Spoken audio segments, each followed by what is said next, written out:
আজকে আমি আপনাদের সাথে শেয়ার করব আমার বিয়ের কিছু মুহূর্ত। আমি কখনো ভাবিনি যে এই ভিডিওগুলো আমি কখনো আপলোড করব। আমার যে কোনো মুহূর্ত ক্যামেরা বন্দি করে রাখতে ভালো লাগে, সেজন্য মূলত এই ভিডিওগুলো করেছিলাম। আমার জীবনের সবচেয়ে সুখ এবং দুঃখের দিনের কিছু ক্লিপস আপনাদের সাথে শেয়ার করলাম। তো আমার বিয়ের ডেট একদমই হুট করেই পড়ে যায়। আমি মাত্র 3 দিন আগে জানতে পারি যে আমার বিয়ে। কি করব, কিভাবে করব, কিছুই মাথায় আসছিল না। বিয়ের সময়টা একটা মেয়ের কেমন অনুভূতি হয় তা শুধু মেয়েরাই জানে। যাই হোক, মে মাসের 2 তারিখ শুক্রবার আমার বিয়ের ডেট দেওয়া হয়, আলহামদুলিল্লাহ। এদিকে তখন আমার 3rd ইয়ারের ফাইনাল এক্সাম চলতেছিল। এক্সাম শেষ করেই আমি আর আমার বান্ধবী চলে যাই টুকটাক কিছু কেনাকাটা করতে।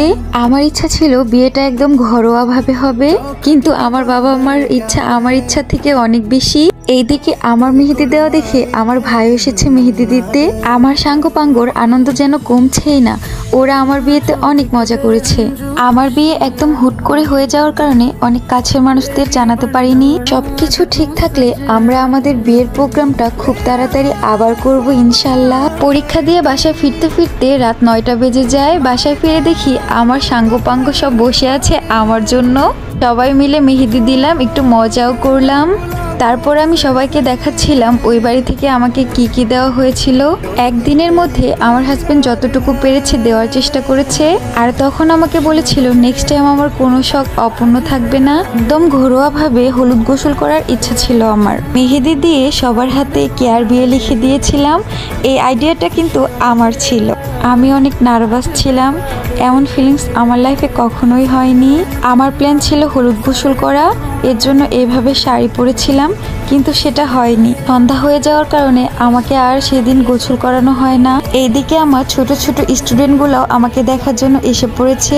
ওদেরকে আমি খুব মিস করি। আমার হলুদের একটা সুন্দর পিক নেই। সবার বিয়েতে মনে হয় এমনই হয়, তাই না? স্টেজে বসে হলুদ দেওয়ার কোনো শখই আমার ছিল না। আমার বাবা বলে আমার রাজকন্যা স্টেজে বসবে না, কোথায় বসবে?